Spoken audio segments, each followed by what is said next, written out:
Hey everybody, welcome back to Modern at GameSwap Mason here, brought to you by Top Deck Productions. This is our fourth and final round tonight. We got a good one for you. Andrew Tefft, the master of Esper, playing Goryo's Vengeance Gifts in Esper colors, of course. And we got Chris Hutchinson playing Abzan, a detour from his usual affinity. Right. But I think he's been playing this deck a lot lately, so should be a good Justin, can we mid-range switch to matchup the here. play space? Yeah. So this is actually a pretty mid-range matchup. I noticed, Battle of the Wedges in Modern is probably one of the most interesting sort of metagame things. There's almost every wedge is playable, and each deck, it's a mid-rangey grind-up, but they each have their own individual, powerhouse cards. Like Esper, you got Lingering Souls. I mean, you have that in Abzan as well, but playing from blue, it gives him, some card filtering and maybe some counter spells that Chris won't have. Gives you a Snapcaster Mage. Sure. And Jace Vryn's Prodigy, as we see. Sure. Which is probably about to get taken out of his hand. So, Mario, what would you say is your favorite shard? My favorite shard. Or wedge? It is Bant. Huh, I would not have guessed that. What would you go with? I don't know. I assumed it would have had blue-red in it. No, blue-red is my favorite guild. Okay. But Bant is my favorite wedge. Okay. Although Sultai's creeping up there now. Sultai's sweet, and Temur is sweet, but nothing beats Naya. Nothing beats Naya. So we'll see the Mars Flats here. Yeah, so Chris opted to take gifts there since So I assume he's going to Andrew had the repetitive copy of Jace, so it wouldn't really matter if he took the first one. Yeah, so I assume he's going to play one out. Chris probably has multiple removal spells in hand. Sure. Since he didn't take either Jace. But we'll have to see. I love JVP. So, that was the JVP. the first Planeswalker I think I ever obtained. Was one of those. He's not even really a Planeswalker. He's He is the iconic Planeswalker. What are you talking about? Oh, I thought you meant this card. Yes. This was the first Planeswalker. Wait, it is a Planeswalker card. Well, it's not. I mean, it's a creature. So, we took the other... This is actually super interesting. So, Chris had to take the other Jacer because it was the only target with Inquisition, which actually gives Andrew enough cards now to flip this Jace because he discarded the extra one. Right. Yeah, he'd have preferred to take nothing there. Yeah. I'm not even sure that's true, but it seems fine. Well, here's Jace. So flip the Jace, and we can cast a spell. And cast Serum Visions, yeah. So is it 3 or less? Is that what it says? No, it just gives a card flashback. Oh, so he could cast Gifts Ungiven. He does not have 4 mana. Oh, it gives it flashback. Yeah. That's right. It's like Snapcaster Planeswalker. Yeah, I was thinking that you just got to cast it for The free. Telepath Unbound. So did you know there's actually a promo of this card? It's one of the Really? Yeah, it's the with the black dark promos, yeah. Yeah, I once played against a guy who was playing Grixis Twin a couple of years ago, back when Twin was legal.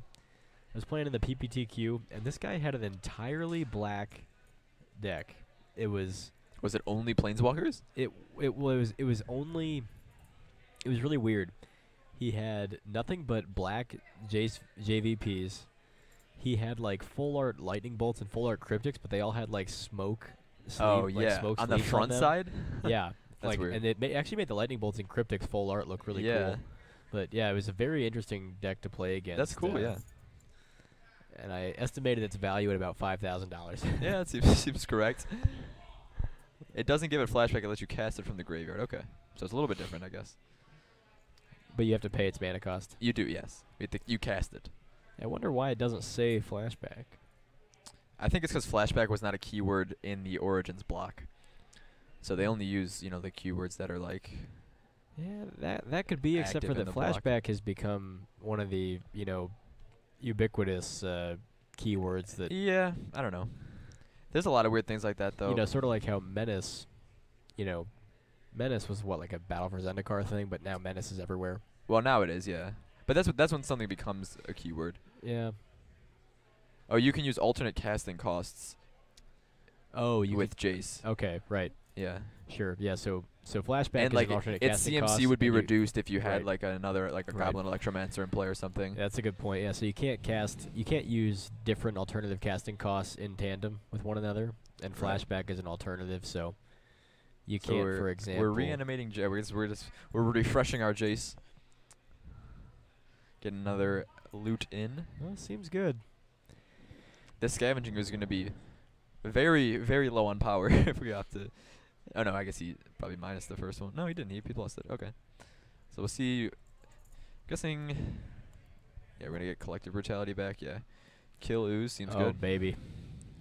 Yeah, this is brutal. The telepath unbound. So it looks like Chris might just be sitting on a bunch of dead removal spells. Yeah, fatal push not too good here once the Jace is flipped. The Grim Flare is okay here. It's but actually pretty bad because its trigger happens upon combat damage, and if it gets reduced by Jace, unless Chris already has Delirium. Sure. Well, actually he does. He has land. No, he doesn't. He doesn't have a land. Oh, right. There's two. Yeah, the Thoughtseize. Yeah, Chris is one short of Delirium. It's too bad he didn't have a fetch land. Because that could have made things a little bit interesting. Right, but now even if this Grim Flare gets through, it's not going to do anything. Yeah, this is bad news, Bears. I don't think Chris can really come back from this realistically, but we'll see. Hang in there, Chris. We're rooting for you. I mean, he could play his own Lingering Souls and start pressuring Jace, I guess, but you're right. He's pretty far behind. But he's got orange sleeves that match his orange shirt and orange pants. That is true. And they match the orange top deck sign. Oof, we got the path for the flare. I don't know if I like that. Yeah, I mean the flare was kind of negated there. I mean it's true that Chris could have triggered Delirium, sure, proc Delirium, and that would make it. But even then, it's only a over. 1/4 if it's reduced by Jace. Right, and so he'd have to either start chumping with souls to save Jace, or just let Jace take a small amount of damage. Right, yeah, and even if he goes after Jace, then he doesn't get the combat damage trigger, so yeah. Or the player damage. Yeah, yeah. I don't know if giving me the third land there was really a great idea. Jace, yeah, for all we know, his hand is Maelstrom Pulse, Maelstrom Pulse, Maelstrom Pulse. That seems unlikely, but who knows? So it looks like probably going to flashback souls here.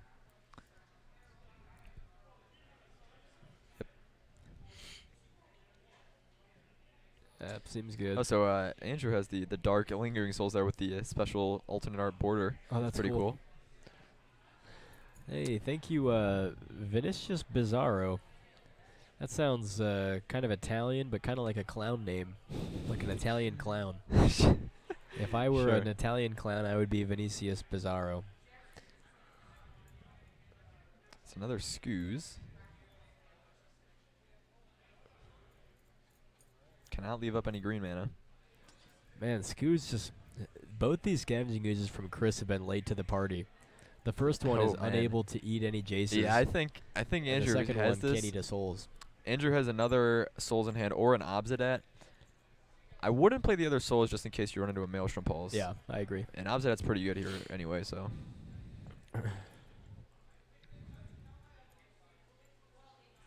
So why did Chris tap Shambling Vents? I don't know. To play Scoos. Probably just wasn't paying attention. He's representing Fatal Push with this one swamp because he does have Fatal Push, so he probably just felt like leaving that up. Yeah. Sometimes I like to tap in correctly to really represent something. Like I could leave a Stomping Ground untapped, but if I just leave the basic mountain, then they know you have a bolt, and sometimes you don't, but you like really want to make them believe it. You leave the untapped plains untapped too for the path. Yep. Maybe that's what Chris is doing here. He's like, man, I got a Fatal Push, back off. Or you leave the one green untapped to represent your Scoos activation. You hit him with the fog instead. Okay, so Andrew's chosen to run out the souls. We could see that bite him in the face, but he's also got a creeping tar pit up, so he could possibly Fatal Push the soul that's targeted by Maelstrom Pulse. Oh, that's true. Yeah. I don't think Andrew. I think Andrew's last card though was Abzan. Yeah, you're right, but no, we're gonna push a soul off a cliff there. We still don't have Delirium though. Jeez. We do have Siege Rhino. I'm not sure how good that is. Siege Rhino's pretty good on this board, but not against Abzan. At least the Souls isn't the FNM splooge art. Yeah, the FNM promo Souls is it's a weird one.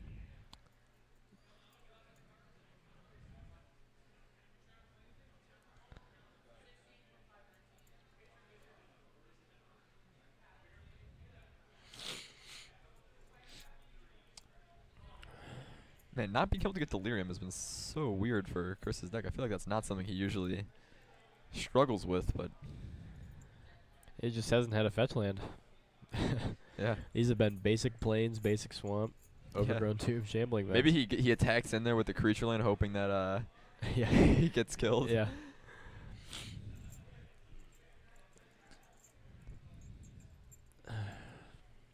Yeah, this is where I really wish Abzan decks played more Stirring Wildwood. Shambling Vents is dope and all, but what? Stirring Wildwood's a hell of a card. Oh, Grimflare was not reduced. Okay, so we're just gonna let Jace die. I mean, that's probably fine. Did he reduce Scavenging Ooze? No, he flashbacked to Path that turn. Oh, right. Ooh, but now Chris has his own Lingering Souls. All right. Well, that makes things a little more. That makes Maelstrom Pulse more interesting for both players. Yeah. I feel like this is when we just get Obsidian in there. Yeah, I agree. Path for Grimflayer seems good. Although, Chris is representing his one his Path perhaps. Hey, thank you, Sneaky Martyr 9, for following. Do you play Martyr proc? Is that it? Or are you just a just a? Never mind. I'm not gonna say it. Okay. All right. Well, we got Obsidian out there. So and we got the triggers. We got 3 damage with our passive spirits. That extortion trigger is going to be pretty tough for Chris to come back with a fair game of Magic here, especially with the life totals at 19-8. Yeah, well 5 actually. Chris took a hit from the souls and then got trained by Obsidian. Yes, we are doing a midnight release event. We are doing release events the entire weekend. So whenever you tune in to Top Deck Productions this weekend, you should be seeing some Ixalan gameplay, unless of course we are in between rounds or whatever and you see some replays. But there will be brand new Ixalan pre-release for all 5 events here at GameSwap this weekend if you want to tune in for that. There will not be commentating, but there will just be some matches going on passively. Unfortunately, we couldn't make it through 72 hours of commentating the Ixalan pre-release. What you will be able to see is our new favorite card here on Top Deck Productions is Deadeye Tracker.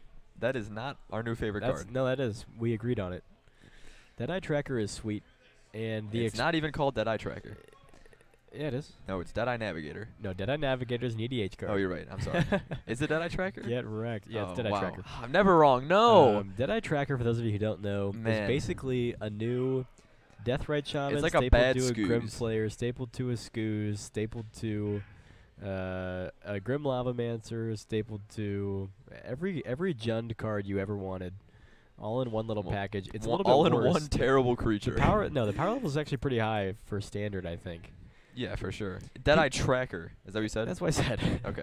People are saying that the explore mechanic is not new player friendly. I completely disagree. There may be a lot there. It's complicated. It does have quite a few lines of text. But it tells you. It's very explicit about what to do. It tells you step by step. If you're a new player, it's not like it's very clear. It's not like Chains of Mephistopheles. No, right, exactly. I mean, there are mechanics that are way more confusing, like Rampage. Well, sure, but that's way more confusing. there are recent sets that have mechanics that are much more difficult, like Improvise, for example. Improvise is pretty explicit. He's a little bit confusing. So Andrew did win game 1 there. He passed the Siege Rhino after and was able to attack with Abzan for the win. Oh, here's a Chains of Mephistopheles. Yeah. The card is sweet. I want one of these for my Kalia deck, but I can't afford it. Also, you should probably throw your Kalia deck into a furnace. Fire and Brimstone. There you go. Perfect. Throw it into a Furnace of Wrath. Yeah. Yeah, I like Chains of Mephistopheles a lot. It's actually, you see some play in Legacy Jund as a sideboard option. Obviously, its main usage is to shut. Patrick is back here wondering why we're talking about Chains of Mephistopheles. We were talking about mechanics that were confusing to understand. Yeah. The mechanics are actually not that confusing. The original wording is not very helpful. It is extremely. I once saw the errated version is really. There's a flow chart that describes how you play with this card. It's like a 4-node flow chart that's like what phase is it? Are you like drawing a card? It's like super. It's pretty funny. Yeah. But what is?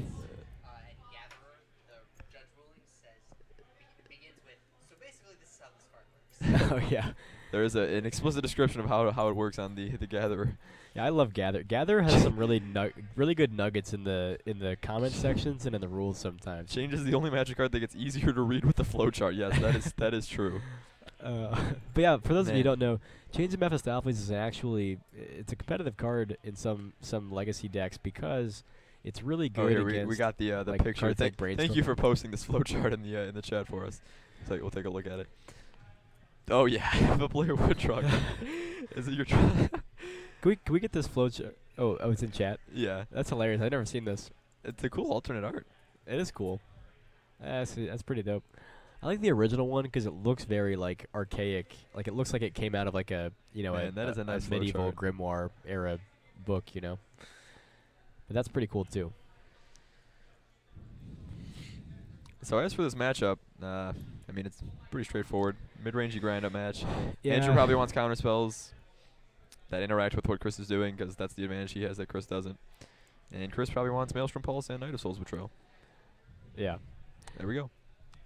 Yeah, I would say. Is there something else Chris wants? Chris wants Well, like Chris wants is like playing extra his- pay and maybe even rest in peace. Chris is playing his own Oh, I guess Chris is on Lingering Abzan. Souls. So yeah, you don't want to shut off Souls and Goyf. Flare And stuff. No, never mind. Sorry. Even Knight of Souls Betrayal would Just be kidding. good. Just kidding on the rest in peace. That would be what we call a bad rest in peace. Yes, that would be a very bad As rest we in know peace. very well on this stream. Relic might be good. Relic could be okay. Leyline of the Void would be good if he's on that version. Yeah. He's got 3 Leyline of the Voids or something. Leyline of Sanctity, maybe not so much. They'd maybe bring in the 3rd or 4th Scavenging Ooze. Actually, Leyline of Sanctity is not terrible against this deck. It blocks the The hand Abzadats disruption. and the Hand Destruction, yeah. But it's probably not something you want to spend a card on. Nah, I don't think so. What else can Chris do though? I think if you got the surgical or extra He pay, can bring in our favorite card. Golgari Charm. Yeah. It is pretty good here. Yeah. So what that does for you in this matchup, kills Souls tokens, can help regenerate things through Supreme Verdict, which you might not always expect from Goryos, but we know that Andrew's on Gifts Ungiven, and Chris saw Gifts Ungiven game 1, and Right. usually you can expect a Wrath effect out of a Gifts Ungiven Could deck. bring in a Mind Sensor. Maybe he has that. Stop the gifts. An Aven Mind Sensor Yeah. from mid-range From Abzan? mid-range Abzan. Maybe he's playing Nah. spicy one. Nah, if he was on an Maybe he's aggressive playing Abzan Mind deck, Lock Orb. Who knows? He could. Yeah, usually you don't see you could see Mind Sensor in like a little kid Abzan deck. Sure. Like a 24, 26 creature list. But I don't think you're going to see one out of Chris here. We might see, the what's this? Belf's favorite Shadow of the Doubt out of the green-black deck. Shadow of Yeah. I've never seen an Abzan deck with Shadow of Doubt. You Have could do it. You could do it, but I've never seen it. Yeah. Maybe I should put Shadow of a Doubt in my deck. Oh, and black-green Yeah. fuck you up Emrakul. Yeah.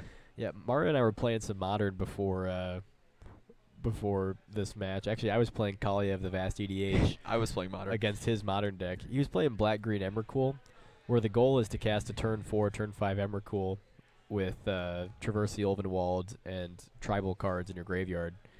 Yes. And It was It's a rough pretty- turn it's that I took pretty- of Mark's. yeah, Mario actually ended up. I swung with my Kalia to put out an Angel of Serenity, or no?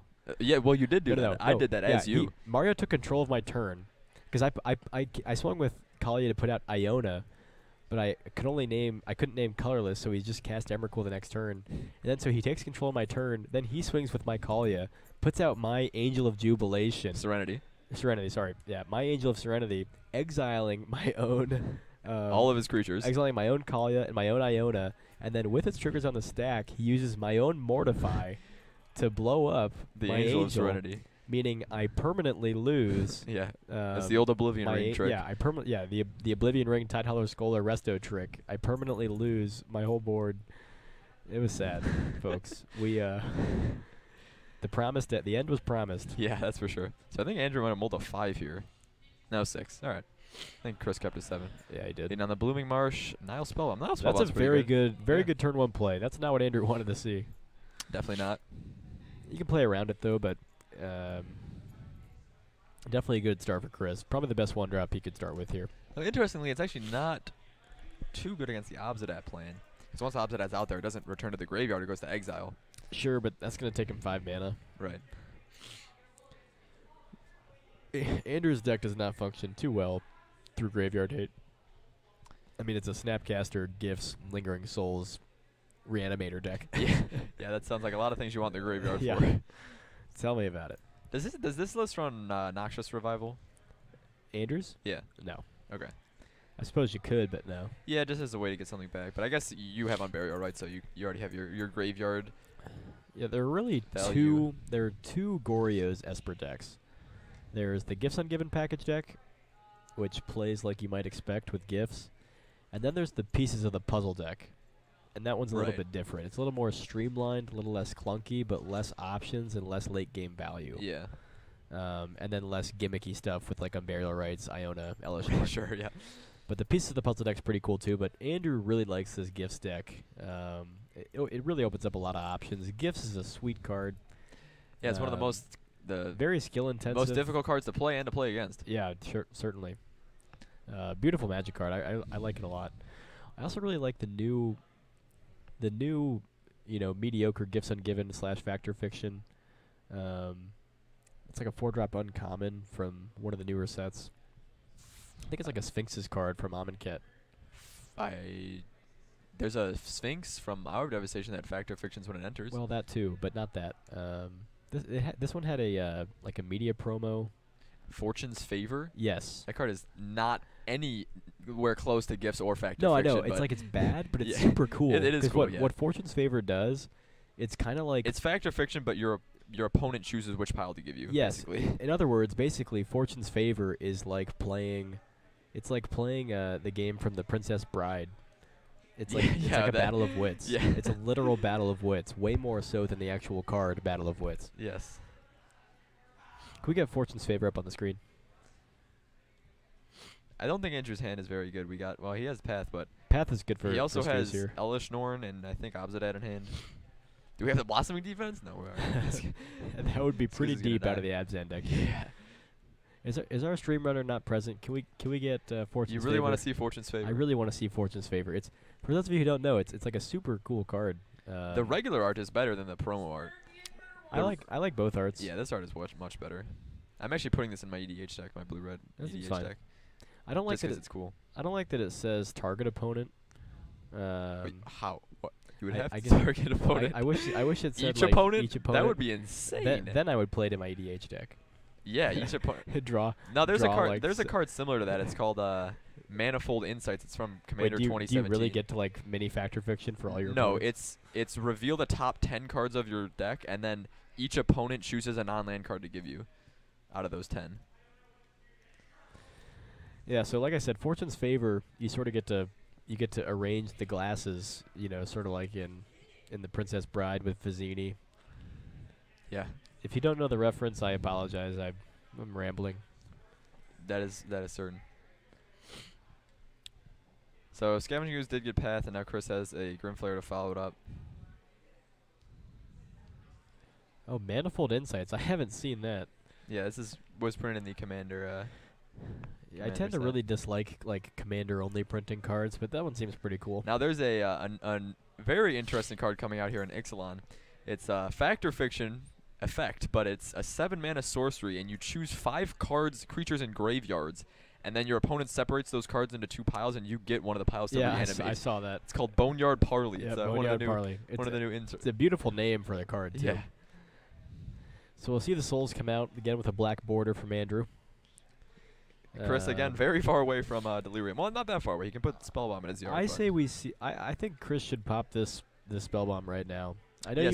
you wanna hold on to it for Goryos, but right now you get take rid out of the souls, yes, take out the definitely. graveyard. I definitely think that's good. And also, if he plays a Jace, he's gonna have to rebuild the yard. Right.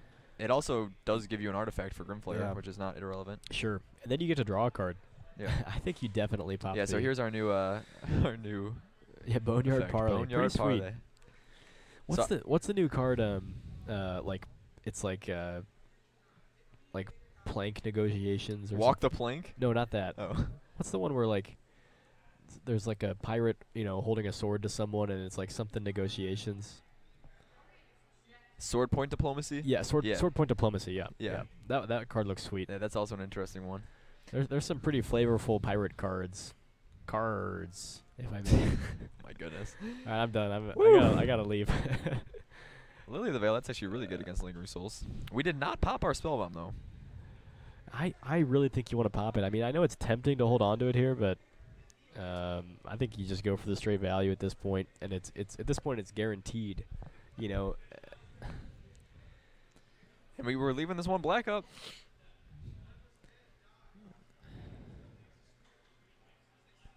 So Andrew has the Elish Norn, No. the Abzadat, and the land. That actually does seem better. What did he surgical the souls? Yeah. That doesn't seem that good. But he didn't even pay 2 life. That doesn't seem good. I don't know. It's probably better. Well, maybe it's not. That doesn't seem Souls good. is problematic. Yeah, I don't know if it's. But you could have dealt with that that one right there. Well, now we get to see how bad his hand is, though, so you can get relieved. Yeah, I guess.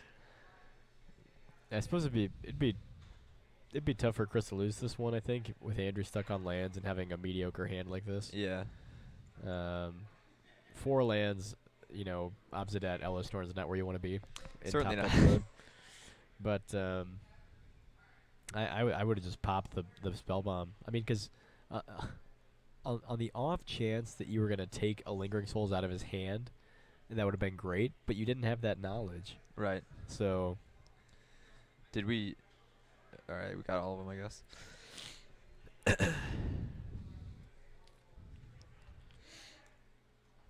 Besides, what you risk there is you risk Andrew going. What's that blue card we saw earlier today? Copy. Twin cast. Twin cast. We missed Andrew playing. Andrew could have easily color shifted reverberate that right back at Chris. Who knows? And take. Does Chris even have anything in the graveyard? He's got surgical marsh flats. That is a tiny Grim Flayer. Yeah. Although at any time, like I said, this artifact could go right into that graveyard. Yeah, that's the thing. If you put the artifact in there, you're getting real close. Draw a fetch land. So Andrew's gonna fetch. Use this Lily's -2 twice. Yeah, that's usually a good plan. Although it is pretty good at taking out Lingering Souls. So Andrew drew Visions for the turn.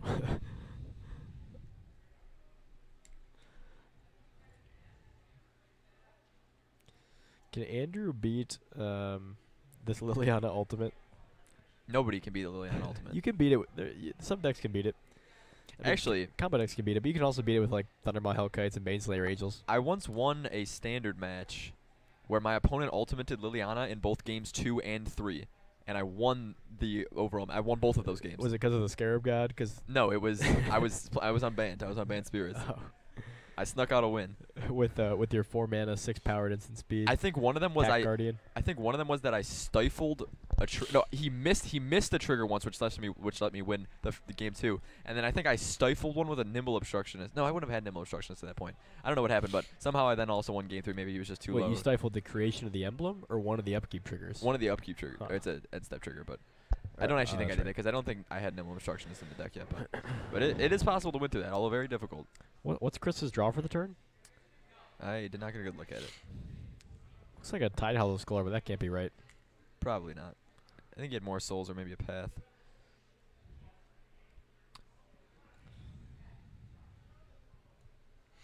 Do you ever do that thing where you're looking at a flat screen and you move your head to try and get a different angle? Yeah. It doesn't work. That's actually in a sorry. Bless you. Mario's sneezing, guys. It's like I said earlier, allergy season. The pollen count, the mold count here in the valley. Anyway, from playing a lot of it's pretty bad. A lot of video games, like your visual spatial resolution, you tend to do that more on a screen, like look forward to like around corners or something to try and see further. That's actually pretty interesting. Yeah. Yeah. That is interesting. Yeah, I heard something on NPR today about you just cast souls, okay. Yeah.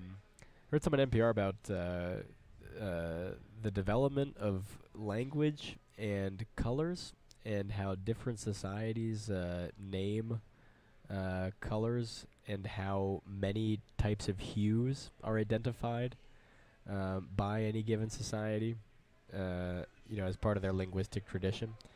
There are many cultures, in a lot of Western cultures, we've got you think about having 7 basic hues and 7 basic identifying words for them. A lot of cultures only use 3 or 4 sometimes, and they almost always develop in the same way. This is really simplifying here, but there were places where, or times in history in a lot of different places where sort of the most clear words that correspond to hues would have been sort of dark, light, red, and blue, or dark, light, red, and green. And dark and light are almost, they're always kind of the first two words that emerge, and they sort of cover whole overlapping spheres of the other hues that we would say in English are part of the 7. But interestingly, they almost always tend to develop in the same path beyond dark and light. Red is almost always the very most basic color beyond dark and light hues, so to speak. This is probably easier to explain with an infographic because it's very educational. Me using the words. Well, me using Andrew the words dark face and light in by a isn't bunch of helpful. things. Sure, I forgot there was a magic match going on. Yeah, hopefully you guys enjoyed that free educational sidebar by Mark on the origin of colors. But I know I did. This is why, for example, not to say that the sky is blue is not an easy recognizable phrase or even idea in a lot of places. Now I could go into the physics behind it and say how Rayleigh scattering makes it so the wavelength the sky reflects is equal to blue light, but I'm not going to do that. Right, but so for example, you would say blue. Okay, sorry. we're being Yeah, this game is not super exciting. I'm pretty sure Andrew's going to lose unless he can get an Elishnorn out, but he's just getting his face beat in by all this stuff. And we path Abzan. Yeah. It's not looking great. Although that does put him one line closer to Elishnorn. That's right, and Elishnorn is actually pretty good here. Because that is a way to beat the Liliana emblem. Chris still doesn't help. You're right. Wow, that's actually that's hilarious. Chris does Chris have Delirium now? He still doesn't, right? No, I still don't think he does. Still has. He doesn't have a land. I think if we get the artifact in the graveyard, we can get there. Well, is that even right? He's got. Oh no, he's got Marsh Flats, Path. If we only have instant sorcery land. Thoughtseize. I think there's no Scoots was exiled. Oh yeah, no. So if he puts the artifact in, he's good. So then he could fight against Elishnorn with his 2/2 Grimflayer. That is true.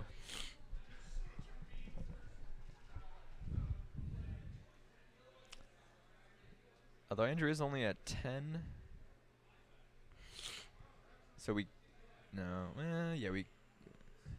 could just kill him here. See if that's the line. No, it looks like. Well, I guess that works too. No, because he doesn't have Delirium. We gotta crack the artifact. I have no idea. Oh my goodness. Who plays the Nile Spellbomb on turn 1 and then never cracks it? I don't get it. Like, we have lethal if we crack it, right? Like, what do you? No, he goes to 1. Like, what are you even worried at this point? What are you even worried about from a reanimation standpoint? Your opponent has all the mana to cast. Oh, okay. Now we have to crack it. Please crack it. Please crack it. Please crack it. Okay. What? Oh man, I think maybe Chris just forgot he has that in play.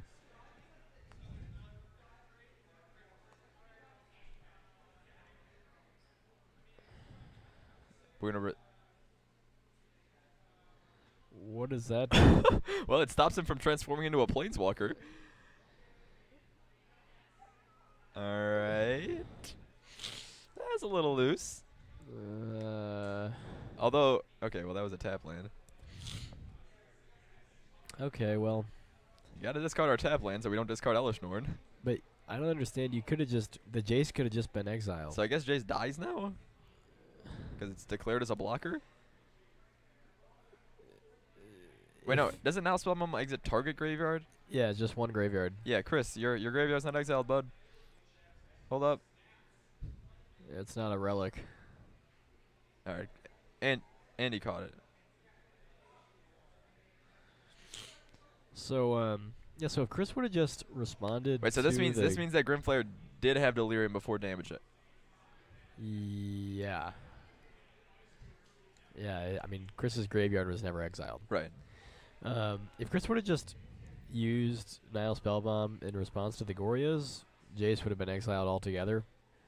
And now Jace is in the graveyard still. Yeah. Died, dead through combat. So, I got some interesting play from Chris here. Not sure what he's up to. Maybe he knows something that we don't. Maybe he wants to surgical the Jace. Sure. So he can get all the Jaces. I hope Andrew hits the untapped land here. Just wanted to no, rip out he hit some a Jace Jace. spines. Want. that's going to do it for game 2 then, because the rest of Chris's board is more than enough to get through J-Storm's Prodigy. Very clunky draws from Andrew here. Yeah, definitely. I mean, his opening hand wasn't very good. He had 2 top-end stuff that he didn't really want to see in his opener. Yeah, that's one thing that Andrew tells me is that sometimes this Esper Goryo's deck, especially the Gifts version, it's powerful. You got a lot of raw power, but you have some very clunky hands. You know, Abzadats are clunky if you're not comboing with them. Jace is not good unless... I mean, Jace is fine sometimes, but if you're not Goryosing, then you have to wait a whole untap step. Right. The mana's kind of clunky because it's an Esper mana base, and it's always clunky. Yeah, so he was playing a lot of fast lands. He's got both Dark Slick Shores and Concealed Courtyard. Yeah, and the problem is that, yeah, exactly. And he has a whole lot of things to worry about. Like, actually, I traded Andrew. The other day he was asking me for if I had a Fetid Heath, because he wanted to play one in the deck, and I traded him one ultimately. But he has to play a Fetid Heath because of Abzadat's hardcast mana cost. Right, yeah. And Elishnorn's hardcast mana cost. Sure, well, the double Elishnorn's white. less of a deal. But you have to... He's playing not only a bunch of odd fast lands that are awkward for casting gifts. He needs the fast lands, though, to make the mana base less painful. But it's really awkward to top deck a Dark Slick Shores for your 4th land and try to cast a gifts. It's also super awkward to be playing these filter lands that you need. You need some number of filter lands, but they can be super awkward with one another in tandem. And sometimes they're just awkward in general. You'd rather just have a fetch land or something. So yeah, I kind wonder. of a clunky deck. Is he playing Nimbus Maze? No Nimbus Maze. I like Nimbus Maze a lot, but Nimbus Maze is really bad with fast lands because you won't proc the other 2 abilities. Nimbus Maze is really only good in a blue-white only deck where you're playing Leona the Arbiter and don't want to play any fetch lands, because then you can do something like play 5 islands, 5 plains, 3 Glacial Fortress, 3 Hallowed Fountains, and then 2 or 3 Nimbus Maze, like that kind of thing. Nimbus Maze is, it's unfortunate that the card doesn't see more play, but it would be okay in like a Bant Eldrazi deck, I guess, because it makes the colorless. But yeah, but I think in those decks you'd rather just have a pain land, because the pain lands are straight busted in Bant Eldrazi. That's ridiculous how good those lands are in those decks. They're just tri lands that come in untapped with very little downside.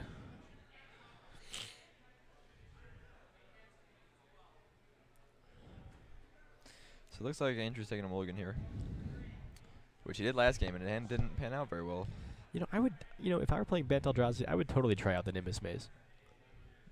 Just one. Well, you don't control many plains or islands, I feel like. Well, but if you're playing, like, what do you play, like 6 or 7 fetches, maybe 8 fetches, and you've got 2 breeding pools, a Hallowed Fountain, and a Temple Garden. Yeah.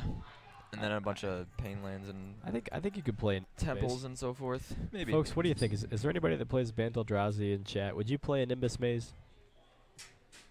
Let us know. It's got pretty cool art. It's got super cool art. You can there's actually a maze in the clouds. Yeah, in the Nimbus. In the Nimbus. There we go. You know where I learned the word Nimbus?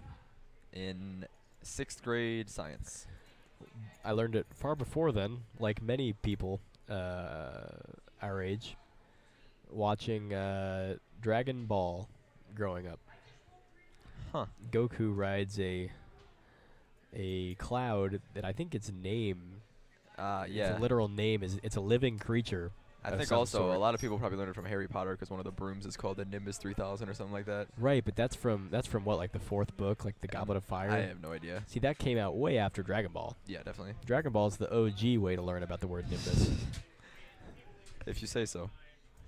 I never watched Dragon Ball. Did anybody say that they would play Nimbus Maze in Bant Eldrazi? Nobody has replied about Bant Eldrazi.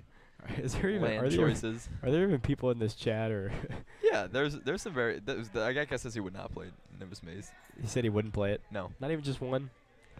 What about with the new art? It's being reprinted, right?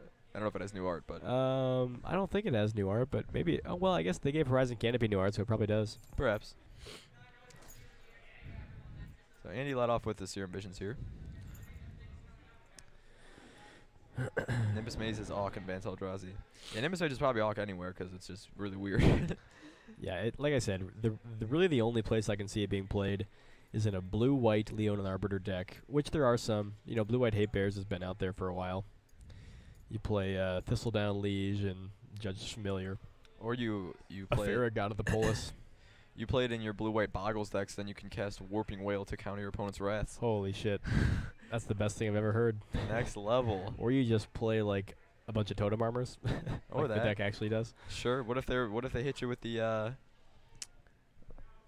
Flaying Tendrils? Sure. Sure. Whatever. Oh, it does have new. Ooh. Yeah, it's got a new border, but not new art. Oh, we do have the colorless mana symbol there, though, so then you know. Yeah, I don't like the colorless mana symbol. I like the number a lot better. Huh. Especially on this card. So, we got a turn 2 Jace. That's exactly where you want to be. Yeah, and we already got 3 cards in the yard, so maybe even next turn we could flip. And Chris did not Fatal Push the Jace on his end step, so... probably doesn't have one? Things are looking up. Things are looking up for Andrew. How do we feel about a deck with a mono blue JVP deck where you play it on turn 2? And then you play Jace Bellerin on 3 and Jace Architect I thought on 4? That too, after the new okay. legend rule. Okay. No, I was thinking play a Jace Architect, or play a JVP on 2, and then protect it with a Disrupting Shoal. How do we feel about that, like in mono blue Delver? A Disrupting Shoal. I mean, you could do that, I guess. And then you get to flip your Jace. And then you can recast. No, you can't recast Disrupting Shoal. Yeah. Unfortunately, yeah, JVP is not great with counter spells because no. Sorcery speed counters. I'm waiting for the day when they print, in like in standard set, they print a 1 mana blue literal counter spell, just says counter target spell, but it's a sorcery. So you have to quicken it out. Right. So you have to quicken it out. But even if you quicken it out, it's actually pretty good. I mean, right? It's total of 2 mana draw a card counter spell. Yeah, that's insane. But it's 2 cards. Right. It's 2 card combo. But I'm waiting for them to print it. They haven't done it yet, but it's almost certainly going to happen, right? Or I wanted to see a card that was like a madness counter spell that didn't have. It was like you couldn't cast it regularly. You could only madness it or something. Oh, that would be cool. Yeah. So like So then you'd want like instant speed discard outlets. Right. Like Jace. Like Jace. Or like Kolaghan's Command Yourself. Yeah. Can you do that? Yeah. They No, isn't Kolaghan's Command only opponent discard? No, it's target player discard. Because I once stole someone's turn with Emrakul and made them Kolaghan's Command themselves. Oh, okay. But yeah, they're gonna print it sometime soon. Just you wait. 1 mana counter spell. Sorcery speed. Be pretty sweet with a Leyline of Anticipation deck. Right? Yeah, I guess. Play 4 or Leylines. you could play Teferi Mage of Zalfir. Sure. That seems less good than the Leyline in that case. That is probably true. Because if you've already got a Teferi in play, you might as well just play a Logic Knot or something. Yeah. Alright, so Andrew's going to flashback Serum Visions with his gifts, or with his Jace, I'm sorry. He found Path and a copy of Souls. So this game 3 is just underway. And we've only got 6 minutes left. Yeah, it's possible it goes to time. I don't think this I don't think this game's gonna end. I mean, it's gonna end. It's just there's not to gonna be a natural decisive conclusion. winner. Yeah. Andrew does have a Detention Sphere if Chris goes for the flashback on Souls here. That would be very good for Andrew. Although, well, no, yeah, that's actually super good because then even if Detention Sphere gets decayed, there's nothing under it because they're just all tokens. Yeah, Detention Sphere taking out tokens is sweet. It's sort of like in Standard when you cast out the Nissa Elements Planeswalker, and then it just comes back with 0 counters. Oh, the blue-green X one, yeah. Yeah. Or a Walking Ballista. Yeah. Cast out a Walking Ballista is great. Except then you just get shot for 2 damage or whatever. Yeah. Or when they try to they just they use the Walking Ballista to then just do more Delirium. And you're like, all right, well, right, sure. Good for you. The other day, I cast a Walking Ballista for 0 just to trigger Revolt for Fatal Push. Say it again? I cast a Walking Ballista for X equals 0 to trigger Revolt for Fatal Push. That seems good. That's how you got to do it in Standard. You don't get these nice fetch lands, so. You just got Evolving Wilds. Yeah. All right. Well, while these players are, deliberating, I wanted to mention about Evolving Wilds. Did you guys know that Evolving Wilds is a mega cycle? A what? I just learned this from our resident judge Scott here at GameSwap the other day. Evolving Wilds itself is a mega cycle. What does that mean? A series of typically 5 cards that represent one of each color across multiple sets. Huh. Every art on Evolving Wilds is a different basic land type. The original one, so let's see. So the one from the one from Dark Ascension is the swamp. Right. The one from Battle for Zendikar is an forest. Island. Yeah, the one that looks like Magic a forest Origins, is a forest. The mountain one is from The Dragons of Tarkir promo, yeah. Yeah, and then the plains one is, I'm trying to think. The new one, Amonkhet. So you got like the dust going over. Yep. Yeah, so there's the forest. If you're looking on the screen there's the forest, the original Rise of Eldrazi forest Evolving Wilds. Here's the swamp Evolving Wilds from Dark Ascension. This is actually extremely interesting. I did not know this. Yeah, like, cool? what? Yeah. Yeah. Scott told me this the other day, and I was mind blown. And then I tried to, so here we got the Dragons of Tarkir, the mountain one, yeah. And then I tried to convince Scott about a mega cycle that I think I'm privy to that other people don't know about. If you've never thought about it, there's actually a 5-drop mythic monocolored mega cycle in the core sets M10 through M14. Yeah, Baneslayer and so forth. Baneslayer, Angel, Thundermaw Hellkite, Bloodlord of Asgoth, Colonian Hydra, Time Reversal. Sure. Yep. Read it and weep. And there's the plains Evolving Wilds. Yeah. So That's look, guys, really cool. The more you know, the more you coals. Magic is a pretty cool game, and the creators are pretty savvy. Hi, Andrew. Thanks for tuning in. How was your dance? Back pretty early. I guess you didn't get lucky. Who are you talking to? One of my roommates is here in the chat. Oh, really? Yeah. Did your roommate play Magic? No. He's aware of it. He He's aware supports of it? my endeavors. Okay. I got friends like that. They tune in. They pretend to care. They laugh behind my back. That's okay. Yeah. So I say Andrew just drops this detention sphere, right? I mean, maybe he wants to wait for the flashback to get all 4. But I don't think Chris is ever gonna flash that back. I mean, he's neglected to do it multiple times. Yeah, and he has like 7 now. cards in hand that he has better stuff to do. Yeah. Yeah, Soratachi, the new standard I think is gonna be pretty good. Dinosaur is definitely gonna be powerful. They're not that powerful. I've tested a little bit online on like some preview programs. It's definitely like it's definitely an average something you mid-range can deck. control, yeah. But like if they get the nut draw where they get like a dork on 2 and then just curve out perfectly from there, it's pretty difficult. Right. But it's manageable. That hexproof creature though is a pretty big problem. 6 mana, 7/6 trample can't be countered. You're with hexproof. And Blessed Alliance just rotated. Yeah, that's true. That's the real problem. So now you got his Doomfall, and you got to hope that you can get rid of everything else. Yeah, Doomfall's gonna be a great card. So interesting. So Andrew just passed the turn there, let his Jace die, but now he's gonna gifts. Yeah, Doomfall's also really elegant removal for cards that have the tough mechanic. The what? The Enrage mechanic? Is that what it's called? The new one? Yeah, it's called Enrage. Oh, I only in the spoiler season I think they were calling it tough. Right? Yeah. That was like during the leak time. Right. It was referred to as tough. I think it was only translated, right? Right.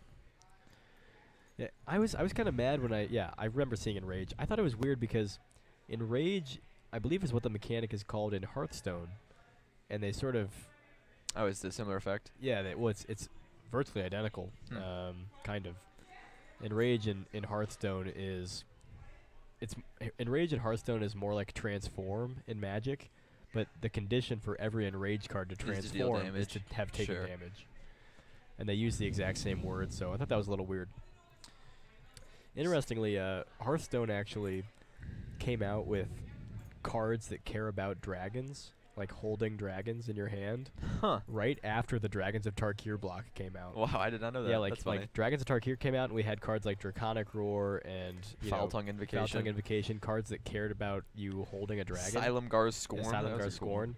And then, like, I swear, like 3 months later, Hearthstone came out with an expansion where there's a whole bunch of cards that say this card does this when you play it if you're holding a dragon. Huh. And it was like super weird. I'm like, really? Is this just happenstance? Are you guys coordinating this or what? Yeah, that is strange. So so Andrew got gifts, Abzan, Goryos, and something else here with his package. So he's not going for the Elishnorn and Barrow Rights plan? Maybe he doesn't have that? Well, he's got to have. I mean, if you have Elishnorn, you got to have Burial Rights, right? Unless he boarded that out for game 3, but it doesn't seem super. So he definitely has it. Maybe just setting up for later. But the thing is, if Chris were to go for Unburial, Chris could give him the Unburial to hand, and that costs 5 mana. To cast it from hand. If he doesn't have a land, yeah. Yeah, so if he doesn't have a land, it wouldn't do anything. So Whereas in this case, all of these cards do something. Gifts is such a beautiful card. I mean, I've got to imagine this is one of the best piles Andrew could make, that any player could make, given the game state right now and what Andrew's knowledge is. But it's not really even all that intuitive. I mean, this is a neat pile. Yeah. And it also presents a very interesting option for Chris. Right. I think you give him gifts and Abzan. What? Woo! I think that was the opposite of what you. Well, now, does Andrew have a good way to utilize the snap with just 4 mana? I mean, maybe not, but now he just Goryo's back. Oh, okay. So he knew a bit more than we did. He got the surgical here to take out the gifts, but he still gets the Goryo's back Abzan. So Andrew can.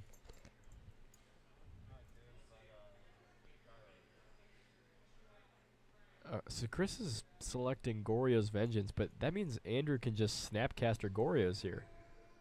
Or just cast the Goryos in his hand. What? We targeted Goryo's Vengeance? Yeah, Chris targeted Goryos, which I think means Andrew's going to Snapcaster Goryos, right?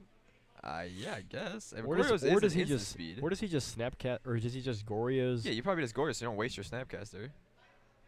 Well, sure. But is that even a waste of your Snapcaster? Is there a Snapcaster in his graveyard? Or that would have been. Oh, no, you can't target. Never mind. It's only Legends. Interesting. Okay.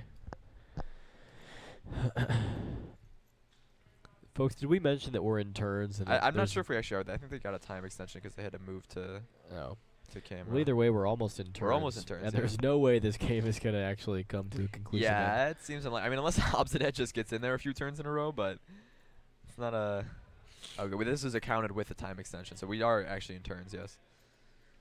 Well, away goes Goryo's Vengeance. These are some... Not the best uses of surgical extraction. I don't know. It's definitely a good card in this matchup, but maybe not used to the greatest effect. I think that Nile Spellbomb needed to be played differently. Yeah, definitely. Last game. Man, if this game ends in a draw, that's going to be awkward. So this is our last round tonight as we are tuning off early for the pre-release. Okay, so we're going to block with a soul. It'd be crazy if Andrew managed to cobble together a decisive win here. Is that possible? Can you trigger Abzan enough times and then like Goryos and Iona and swing for 7 or something? Maybe. I think it would require an Elishnorn to pump your team. Yeah, make Abzan into a 7/7. Yeah. Chris is sitting on a bunch of cards. I wonder what they are. I think one of them's a Siege Rhino. So Siege Rhino seems fine here. I don't know if any player can win before the clock runs out or the turns run out. Especially if you cast a Siege Rhino. Goyf. Flashback Souls. Yeah.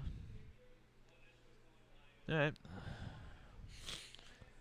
Goyf. Not sure how big Goyf is. Alright, well.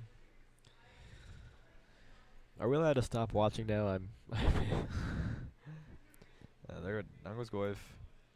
Yeah, I don't think this game is coming to. No, I don't think so either. It's such a grindy matchup. I mean, no, Sorataji, he was referring to the players. They make suboptimal plays sometimes when they're on camera, I guess, because they feel stressed. I don't think that's. I mean, that's probably the case for some people, but you know, it's always obviously not every player is. Hey, perfect. Vandalize 7. Thanks for following. Oh yeah, Andrew, if you're still tuned in, you should give us a follow. Is that your roommate? Yeah. Which roommate is it? The one with the curly hair? No, he's got. You haven't. I don't think you've met him. Oh, really? He's got like very long blonde hair. Kind of looks like. Wait, Thor. does he wear like a backwards hat a lot? Yeah. Yeah, no, I met that guy. All right. So, Andrew holding the detention sphere did allow him to get the all four souls. All right, what happened to Abzan? So Andrew. Did we miss Abzan coming back? What did he get Path? Oh, got Path. Okay. Yeah. Yeah. Is Andrew? No, he doesn't have a way to win. It's turn 3, 4. So Chris is the one with more turns here. So Chris really is the only player with the opportunity to win. And no, he can't do 19. Oh, damage. Andrew, you missed an amazing win out of the Thopters from a card earlier in round 1. Actually, it was. We did see some Thopter action, so and he's partial to a Thopter deck. That's a few times we've played casually. Wait, your roommate that doesn't play Magic has a Thopter deck? No, he doesn't have one. When we play casually, sometimes I've given him my Thopter deck. Yeah, no, we saw some Thopters doing some work tonight. Yeah, earlier in round 1. Talk about the federal government needing to regulate drones. Am I right? Wow. Am I right? All right, I guess so. So this game is over. We got one more turn, and nobody has any board presence or any way to kill their opponent. So. All right, well, folks, stay tuned for the pre-release tonight. I think it starts at midnight, like all pre-releases.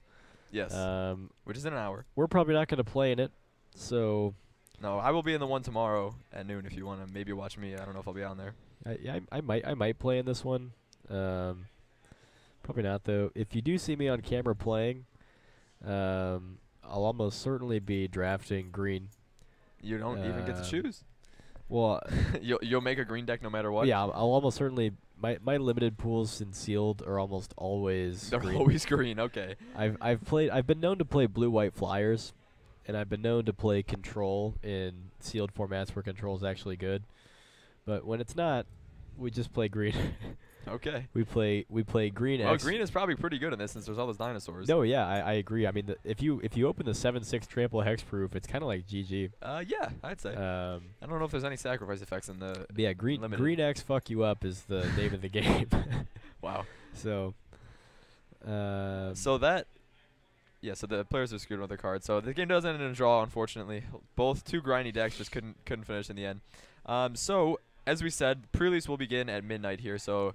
There'll be an hour wait. The stream will probably be on, just playing some replays. If you want to during that time, go like us on Facebook. And as we mentioned earlier, we are running a contest to win a box of Favorite Forged. All you have to do is respond to the post about what you like about the stream and what you would like to change about the stream to give us some info. And also feel free to tell us or tell your friends all the things you learned from tonight's stream, including but not limited to, Plume Veil is still an archetype. Evolving Wilds is a mega cycle. The origin of colors. And Abzan versus Esper Goryos never ends. Yeah, it's a never-ending battle. So tell your friends. These are things you can only learn here at Top Deck Productions. And yeah, that'll do it. So we will probably see you guys next week, and all this weekend stay tuned for some pre-release action here on Top Deck Productions.